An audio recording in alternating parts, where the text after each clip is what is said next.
Hello friends, so in this video we want to take a look at modals. So modals are not the main verbs, they are helping verbs. We call them modal auxiliaries. They add meaning to the main verb. They express speakers' attitudes. For instance, you as a speaker, you can express when you feel something is necessary, advisable, possible, permissible, and so on and so forth. So here are the examples of the modals: can, could, had better, may, might, must, ought to, shall, should, will, would rather. It does not matter if the subject is a third person singular or it's a plural person. We want to use the base form of the verb. So after the modals, all of these, you want to use a verb which is in the base form, no s, no ed, no ing is added to it, and it's not a past participle, so that's the base form. These are modal auxiliaries, the basic modals, and on this side we have phrasal modals. So be able to, be going to, be supposed to, and be's here, am, is, are, was, were, and will be, depending on the tense. Have to, had to, and have got to, which is more conversational, and used to. And again, after all these, as you see, we have to's here. So we want to use, again, just like the modal auxiliaries, the base form of the verb, no s, no ed, no ing. So this was a quick look on modals, and we want to also take a look at past modals.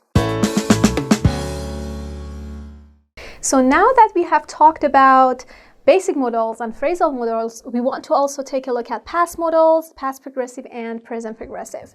So let's take a look at some examples. I should have studied last night. So this is what you expected me to do, but I didn't do. So I should have studied, but I didn't. So the meaning is always the opposite of what has actually happened. So should plus have plus the past participle. Should is a helping verb. This one is the helping verb, and this is the past participle.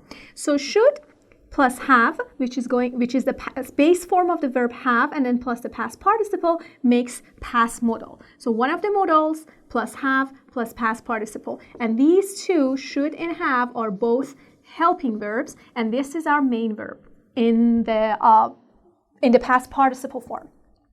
Next, we have I should have been studying last night. So this is again something in the past that I should have been doing, but I didn't do or I wasn't doing. So this one is past progressive modal. So should have been, all three are our helping verbs. So we have one of the modals plus have, which is the base form of the verb have, and then the past participle of the verb be, have been, and then plus the verb in an ing form. So should have been plus the verb in an ing form, and this is our main verb. And the last example, I should be studying now. This is in the present time and in the present progressive form. So should, or any of the modals, plus be plus the verb in an ing form. So should and be are our two helping verbs, and then we have our main verb in an ing form. So this was a quick look at past modal, past progressive, and present progressive modals, and we'll be back with another video soon.